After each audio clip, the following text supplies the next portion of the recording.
Welcome to the Rewards Master.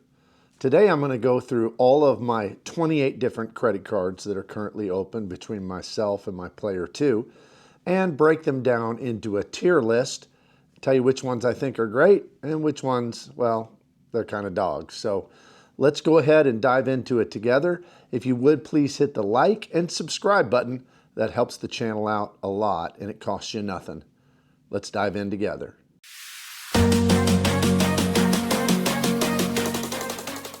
So throughout this tier ranking, I'm going to be kind of highlighting why I think the cards belong in whatever tier that I'm going to put them in, not based upon their sign-up bonuses. That's not something I truly consider when I consider the value of a card, because that's just for the first year. And ultimately, all of those sign-up bonuses could go away someday. They could lower them. They could change over time. So to me, the ultimate value of a card is how does it fit into a person's setup over the long term. So that means year 2 and after. So that's kind of how I'm going to be evaluating. I may mention a sign-up bonus and here and there, but overall, I'm just looking at, where it fits year 2 and following. The other thing I'm not going to go into is every single multiplier, every single credit, especially on the ones that they're irrelevant because I have other cards that are way, way better. And most people would have other cards that are way better. So not going to go through every single one of those. I will point out the multipliers on the cards that kind of place them in a better tier, or perhaps a benefit that places them in a better tier. So on each one of these, if you find one that's interesting to you and you think you might want to add to your own setup, you probably need to do just a little bit more research. I probably have another video on most of them right here on this channel. So let's dive in together. The first card we're going to look at is from American Express. It's the Blue Cash Everyday card. Now this is a cashback only card. It doesn't earn membership rewards points from American Express. And it's a fairly good card. I think it has $6,000 caps on a few of these categories, but it has some good 3% categories. It has things like groceries and gas, and so it's a decent card. Also, it has no annual fee, and it gives an $84 a year credit for, I think it's a Disney Plus bundle. So really, it's a net positive annual fee card. But besides that, I'm not super big into cashback cards. If a person was, then I'd probably put it higher on the list. But to me, it's just a mid-average card, and so I would put it in the B tier. The next card we're going to look at is from Chase, and it is the IHG Premiere credit card. So it's with the IHG Hotel Group. And so that's things like Holiday Inn Express, and then Intercontinental and some of their better hotels. Now, I'm going to put this card where I put really all of my hotel cards with the exception of the one that we'll get to a little bit later. But I put it in the B tier. The reason I do that is that the multipliers on these cards are just not great. I mean, and IHG points are only worth half a cent each. So it's not what I would consider a daily driver, a spending card. This is basically a card that goes in the drawer unless we're staying at an IHG, or if I'm simply using the anniversary free night, which it comes with. So for the $99 annual fee, you get a free night certificate that's well worth more than $99. So it's a positive net annual fee card. So I put the IHG Premiere card into the B tier. The third card we're going to look at is one of the best cards on this list and the best cards in my wallet, and it's gotten a lot of praise in the credit card community. In fact, a lot of people consider it the best card there is, and that is the Capital One Venture X card.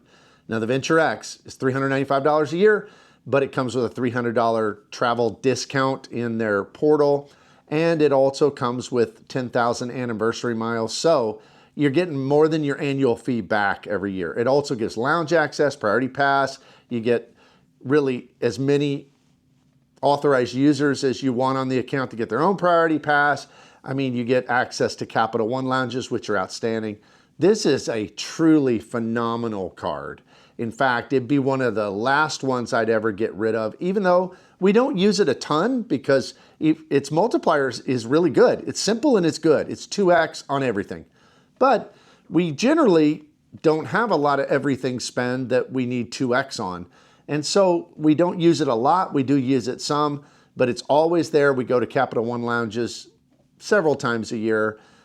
We use it, and it's a good card. So in fact, it's a great card. I'm going to put it in the S tier, the Capital One Venture X card. The next card on our list is from Citibank. We have two of these, one for myself, one for my player two, and we use this card like it's going out of style. I mean, we use it all the time. We use them for two different categories because the way the custom cash card works from Citi is that you get 5% up to $500 a month in whatever you spend the most on. And it's a big list of categories. But for us, the one we use on gas, the other one we use at home improvement stores. And that's kind of a unique category you can't get on a lot of cards. And we spend several $100s usually a month at home improvement stores. So those two categories, we're getting 5% back. And it is just an outstanding card. In fact, I think anybody's setup benefits from having the Citi Custom Cash, particularly if you're running a Citi setup. So the Citi Custom Cash, I just don't think there's a better annual fee card out there if you use it strategically. So it also goes in the S tier, the Citi Custom Cash. The next card we come to is from Chase, and it's the Amazon Prime Visa card. Now this card is one that is never in our wallet. It just stays in a drawer, but it gets used all the time because we order a lot of stuff on Amazon, and it gives 5% back if you have Amazon Prime, and it costs no annual fee. So to me, this card's a no-brainer. If you order a lot online, particularly through Amazon, this card, it's got some other multipliers, but to me, those are irrelevant. This is the one that matters. 5% back at Amazon on Amazon purchases. And we rack up, several $100s in returns every year with this card for no annual fee. Now, yes, you do have to have Amazon Prime. Is that an annual fee? Well, we would have it anyway, and we had it before we had this card. So to me, it's just total net value at 5%. So the Amazon card, I'm going to put it in the A tier. It's not quite an S tier card because it doesn't really give anything else, but it is just a solid card. There's no reason not to have it. There's no reason to ever get rid of it. And it just gives value all the time. So the Amazon card from Chase, I put in the A tier. The next card we look at is also from Chase, and it's another one of their hotel cards. It's the Marriott Bonvoy Boundless card. It costs $95 a year. Again, the multipliers are nothing special, and Marriott points are nothing special. So not even going to consider that. But the reason this card is valuable to us and we hang on to it, we are not Marriott loyalists. We don't go to Marriott very often at all, but we go at least once a year because we get a free annual night from this card for the $95 annual fee. And that night is always worth way more than $95. So this card, again, like most of the hotel cards, with the exception of one on this list, is going to make it into the B tier. The next card on this list, I'm going to group together two different cards that are very, very similar. They're both from Chase. It's the Chase Freedom Flex, which I have, and then my player two has the Chase Freedom kind of OG, or the original Freedom card. One is a MasterCard, the other one is a Visa card, but they're basically identical. And that is, it's a rotating category, 0% annual fee card. Now the categories change, so we don't use this card all the time. It kind of depends upon the quarter. Now, really the quarter we use it the most is if it's got grocery stores, never gas stations really, because we use that Citi Custom Cash card.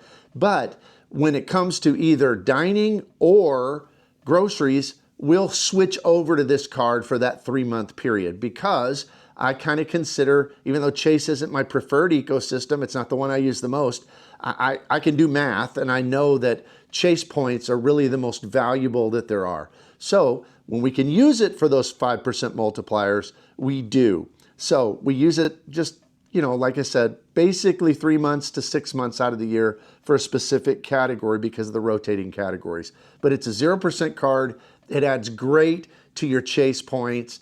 And so this card, I'm going to put into the A tier. The next card on our list is from Citibank. It is the Citi Strata Premiere card.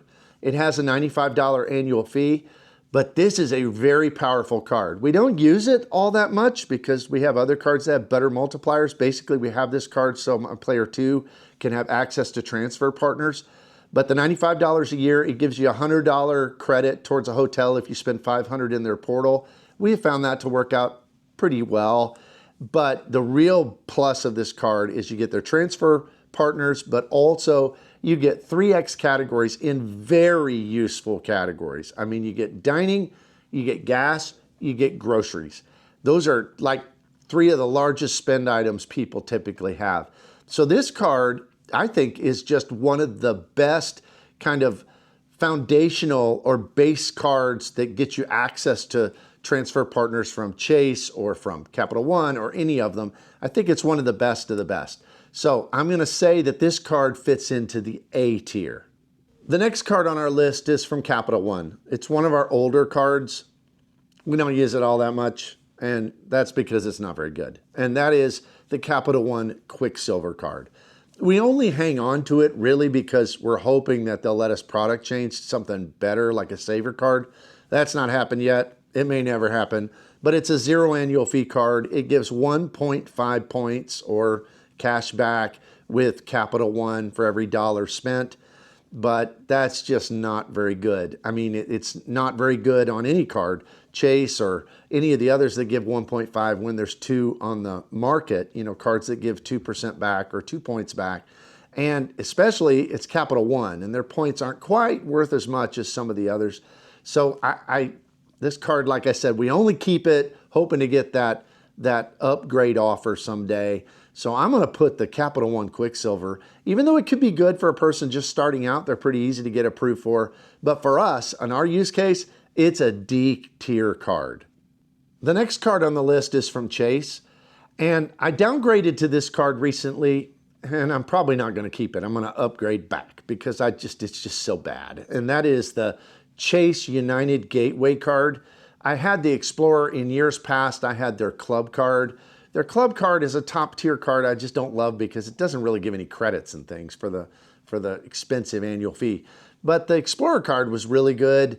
I just wasn't flying United much, so I downgraded it to this one. It's a no annual fee card, but it kind of gives you nothing. I mean, it's a United card, but the earnings are terrible. The only reason I kept it at all instead of canceling altogether is because I still get kind of the expanded award availability if you've had a higher level card and you downgraded this one. But the Gateway card from United and Chase, it's really a D tier card in my book. The next card on our list is from Discover, and it is the only Discover card we have. It's the Discover It card. This is a fantastic 0 annual fee card for beginners because Discover will often approve people other people won't to get them started. It is basically a 1% cash back card, except in the first year in the sign up, they'll let you kind of double that up. But it does have rotating categories. If it didn't have those, it'd be way down on the list. But the rotating categories, actually, I really like them sometimes. I mean, they'll give me things, and I really only use it for kind of the out-of-the-box stuff, sometimes PayPal, but the one I really like is sometimes they'll do Target or Walmart. And on those, man, you can't get 5% at Walmart ever. So at the few times a year they do something like that, I'll use this card for that quarter. So because of those rotating categories, because Discover has really good customer service, it's just a kind of a no-brainer card. You can let it sit for a while and then use it if you have a good use case. I'm going to put the Discover It card into the B tier. The next card is the only card we have from Barclays, and it is our newest card. And we just got it recently because of the fact that Citi has now become exclusive with American Airlines. We fly a ton of American Airlines, and we thought, well, never know what they'll change us to when they kind of buy out all of the cards from Barclays. So we thought, well, we might as well get this outstanding bonus that you get when you just basically spend $1 on the card. So that is the American Airlines Aviator card, the red card they call it. And it doesn't have good multipliers. It's like 2x on American Airlines, 1x on everything else. But it does have, you get a companion pass that only costs $99 after you spend $20,000 on the card. I did the math. It kind of works out to a little bit better value. I mean, it almost becomes a 2X card if you spend exactly $20,000. We might do that. But this card will also help my player two to get to American status. So overall, it's a pretty decent card. It does give you a credit back on your Wi-Fi purchases. It gives you a free check bag, priority boarding, stuff like that. So I'm going to put the Aviator Red card into the B tier. The next card on our list is the only card we have from Synchron Bank, and it is the Sam's Club card. Now, the Sam's Club card, we got it because we were just really intrigued by that 5% on gas. That's before we had a Citi Custom Cash. And that's a really good multiplier. If you have a Sam's Club account, this is a pretty decent card if you don't mind dealing with Synchron Bank, which is not great. But still, it's a pretty decent card for 5% back on gas purchases. So where do I put this? Well, I think that the best place to put it, because you just can't turn your nose up at a 5% gas card. I mean, no matter who issues it. So to me, it goes, even though we don't use it very often, it goes into the B tier. The next card we look at is also from Chase. It's also one of their hotel cards, and that's the World of Hyatt card. Again, another one of those $95 annual fee, gives a free night certificate. Now, a lot of people talk about the Hyatt, that their reward system is great. And, if you can get to globalist status, we're never going to get to globalist status, so we don't worry about that. Basically, again, this is a sock drawer card we pull out sometimes when we travel, because we prefer Chase cards when we travel overseas. They just have less problems, it seems like, on fraud alerts and stuff like that. And we use it a little bit like that, so it gets some usage every year. But particularly we use that annual free night certificate, so that's always worth more than the annual fee, just like all of these hotel cards. So again, like all the others, the Hyatt card goes into the B tier. The next card on our list is from Hilton, and it's one of my favorite cards that we have. I said that most of the hotel cards on here are going to be in the B tier. This is the exception to the rule. This is the Hilton Aspire card. Gives you diamond status, gives you $400 in resort credits, gives you a $200 airline credit, and it gives you a free night certificate every year that can be used at any Hilton property in the world with standard night availability. And this card costs $550 a year. So that's a high annual fee, but you get back way more. I mean, we figure that if you use the annual night certificate to good value and you use all the credits, we're getting like $600, $700, $800 back on this. So I put this card in the S tier unashamedly. It is one of our favorite cards, and I think the very best hotel credit card on the market from any issuer. But this is the Hilton Aspire, and it is a solid, unquestionable S tier card. The next card on our list is our only card from Wells Fargo Bank, sort of from Wells Fargo Bank, and that is the Bilt MasterCard. Now, the Bilt MasterCard, if you're a renter, it is a really good card.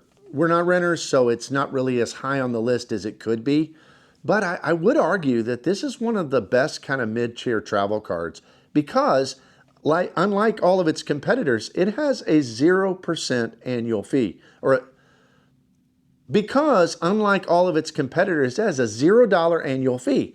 And in that, it gets the exact same multipliers really as the Chase Sapphire Preferred card. And you get many of the same partners. In fact, some of them that aren't even available on Chase and some of the others. You still get Hyatt, all of those. So I think this is a really good card. I'm going to put it into the B tier, because the Bilt MasterCard, it would be even higher. It might be A or S tier for somebody who is a renter and has big rent payments. But even for somebody like ourselves with no annual fee, with good multipliers, and on rent day, sometimes I'll go around and get gift certificates at restaurants, get that 6x points back. And they're talking about even giving points for mortgage payments. Boy, I will really take advantage of that if that happens. But overall, the Bilt card in the B tier. The next card on our list is from American Express, and I think it's the worst card we have. I mean, it's the only reason we still have it. It's one of the oldest cards, and some of our kids and stuff, I put them on it as authorized users, so it helped build their credit, and I don't want to cancel it for that reason. But it is the American Express Everyday card. It is not good. I mean, it gives like 2x on a category or two, and that's it. And then 1x everywhere else. It's just not good. And then the other reason that it's not good, it gives like this 20% boost if you like make so many purchases every month. Basically, this is a starter card that you move on from really quick. But if it's one of your oldest cards, you might hang on to it. It does have a $0 annual fee, but that really doesn't help it very much. So this one goes in the D tier for the American Express Everyday Card. The next card on our list is from American Express. It's the American Express Business Platinum Card. Now this one's kind of a difficult one for me to place into a particular tier because it's just got such great things and it's got such negative things. So, and some of that's unique to my own situation. I can't get the $120 credit for wireless to work. I don't know why. It doesn't work with my particular wireless provider. So that's kind of a bummer. The $200 Dell credits you get twice a year, and this is all to offset that $695 annual fee. Those Dell credits have been kind of cool. We've gotten some great headphones and stuff through them, but I've noticed Dell is carrying less stuff, so that might not be great in the future. They just added, I just added it today to my account. They just added a $200 Hilton credit every year, so that's pretty neat. It'll work just like on the Surpass, that you just go ahead and you can even use it for Hiltons, or I think it'll probably work for gift cards. So that kind of adds value to the card. You also get, of course, the $200 airline credit. You get access to Centurion lounges, Delta Sky Clubs, all of that kind of stuff for the $695 annual fee. The earnings are abysmal. I mean, you get 5x on travel through the portal, which I don't use portal, so that doesn't matter to me. You get 1x if you spend like $5,000 or more, and the rest is just 1x. So it's not an earner at all. So to me, I didn't know where to put it. So I put it in the B tier because it does have some good benefits. It costs a ton. It's kind of more challenging than the personal Platinum card to get those credits back. So I put the American Express Business Platinum into the B tier. The next card on our list is from Citibank. It is not available anymore, so I won't talk about it a lot, but it's my favorite credit card. I will hang on to it as long as they allow me to keep it, and that is the Citi Prestige card. The reason I love it, it does give credits. It's $495 a year. It gives $250 credit. It gives, hotel stays, buy 3 nights, get 1 free. You get that twice a year, I believe. And then this card, though, what I love about it is 5x on dining. 5x on dining. That's amazing. And then also 5x on airfare if you buy it directly with the airline provider. So it's an outstanding card. It's in the S tier for me. Won't go on about it a lot because it's not available for others, but it's an S tier card. Now this next card on the list is from Chase, and this ranking might be a little controversial. A lot of people love this card. A lot of people recommend this card. Maybe it's because they think it's a great card, but maybe it's because they're really good about giving referral bonuses and stuff. But it is the Chase Sapphire Preferred. I have it. I use it when I travel, and I use it to transfer out my points to partners. That's why I have it. It's $95 a year, 3x on dining. I think it has 2x category on things like, travel and transit and stuff like that, and 1x on everything else. It has this weird online grocery, which we're never going to use, and it gives a $50 hotel credit every year through their portal. But this card, everybody talks about it up, and that may be why I put it so low, because I'm like, well, compared to the Strata and the Built card, it's just not a good card. So for me, and go ahead and beat me up in the comments if you want, but for me, the Chase Sapphire Preferred is a C tier card.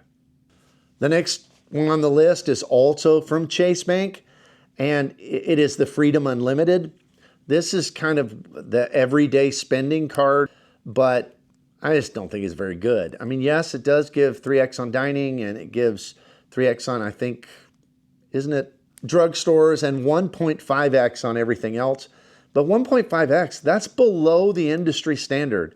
Now, I'm going to say something here that isn't popular in the game either, and that is that, you don't hear me talking about, well, but you get the 1.25 boost in the Chase portal.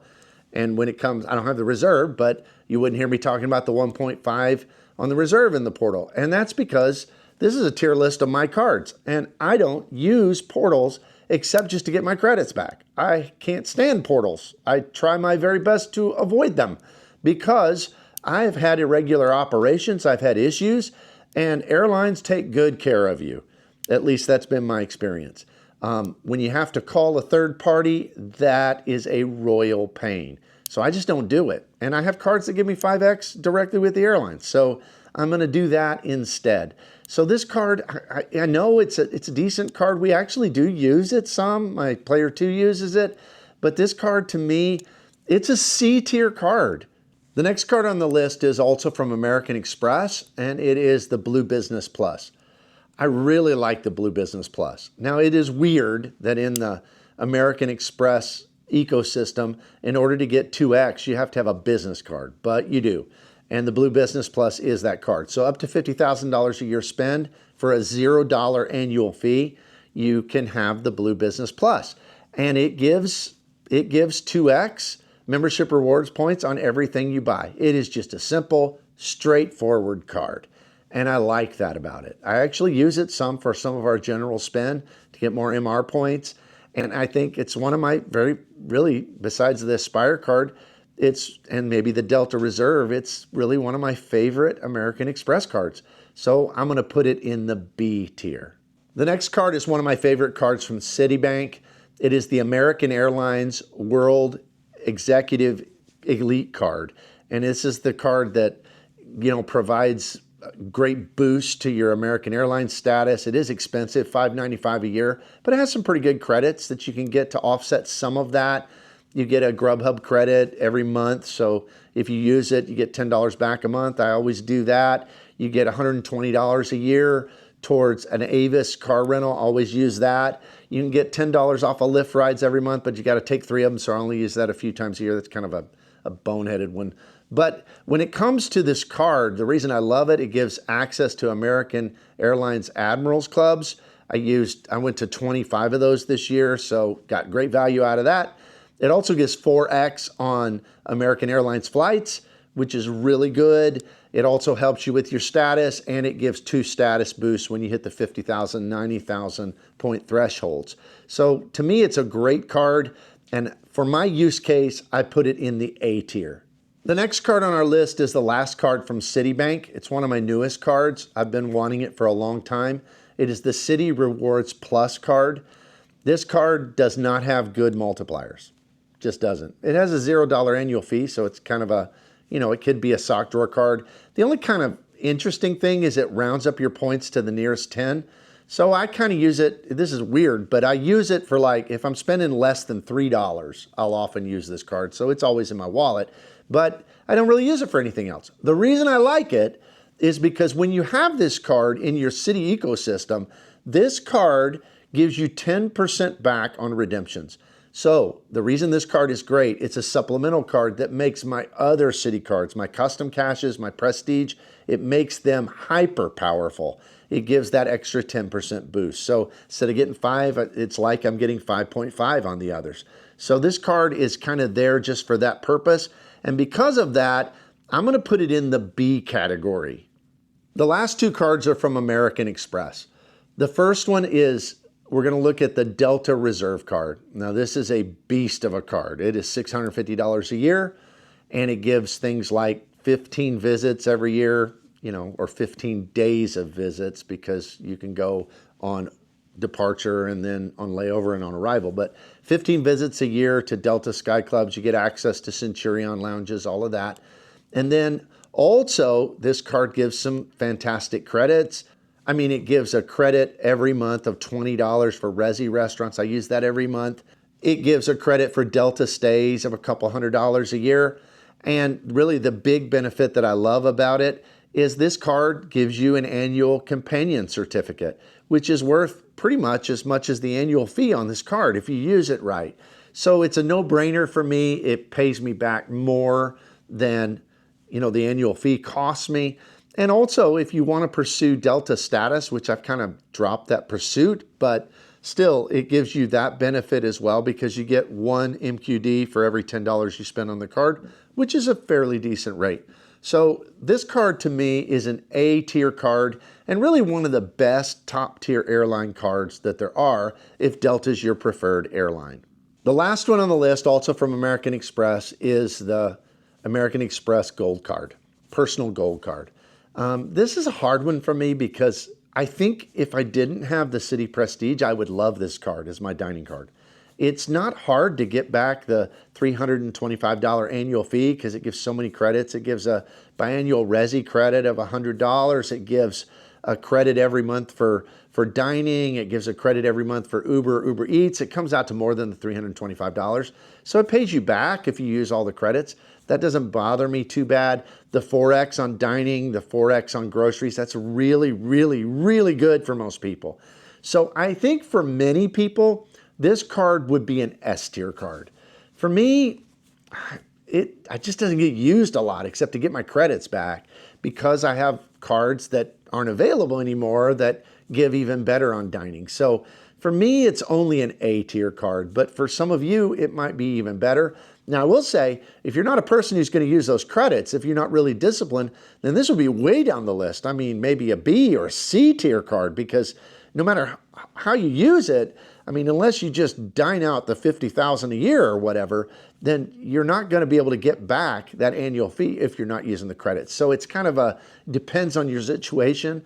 But for me, in my situation, it's an A tier card. So there's all of our 28 credit cards and where I rank them at the end of 2024. Let me know what you think in the comments. I probably missed some of them. I mean, you may be right. I may have put them in the wrong tier. Let me know if you want to argue that one's better than I made it, or if you want to argue one's worse than where I put it. I'd love to hear about that and we can discuss it. So put it down in the comments. If you would, please like and subscribe, and we'll see you here next time.